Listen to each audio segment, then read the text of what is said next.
अस्सलामुअलैकुम वरहमतुल्लाहि वबरकातुह। चटपटा रेनो मदी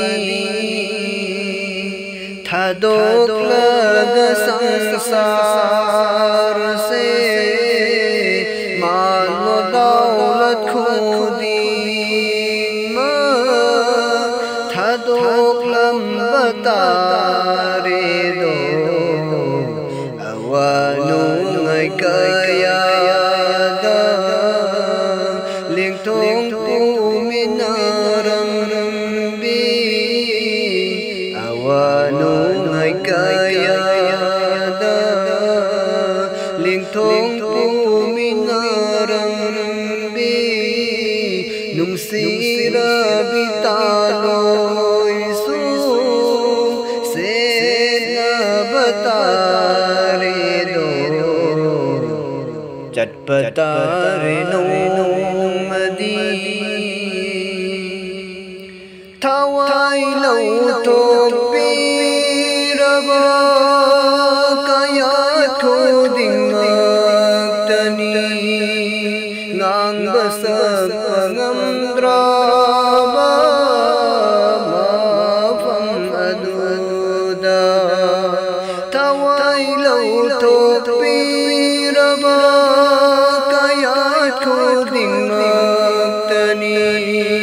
ngang basak pengandraba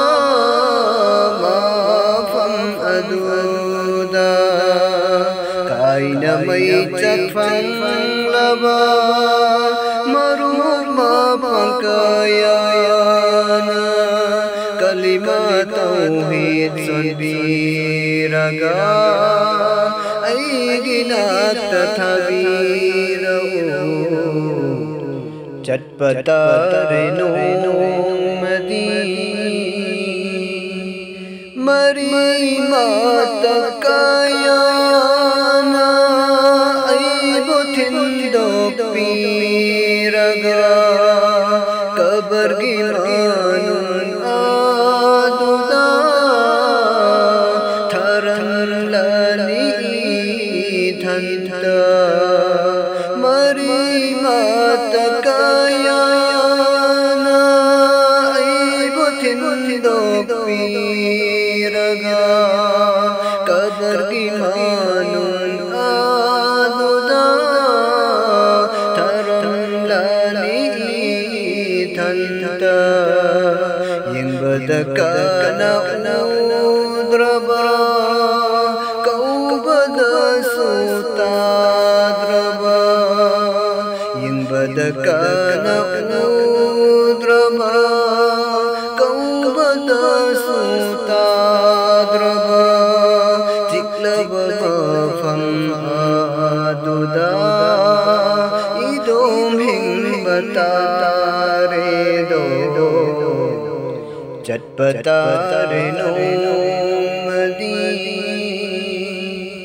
पलेम पंथव आनी मक्सूम इजली नौ खुदिन मक्सूम मतम खर कपलम लगा बुलिन सिंगिरक लरोय पलेम पंथव आनी मक्सूम इजली नौ खुदिन मक्सूम मतम खर कपलम लगा बुलिन सिंगिरक लरोय मचा सिंगी दमखल लिंगई अमल दिमापुं फाहोदा मचा सिंगी दमखल लिंगई अमल दिमापुं फाहोदा मौत की मतम यौरक पदा ahal angang khaibiroy koy चटपटा रेनो मदी था दोख लग संसार से, माल व दौलत खुदी था दो batare do awanu ngai khu ding da lưng thong pu minaram bi awanu ngai khu ding da lưng thong pu minaram bi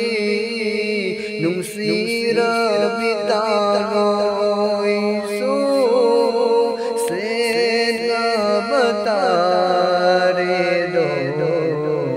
chat batare nong di खुदा हाफिज़।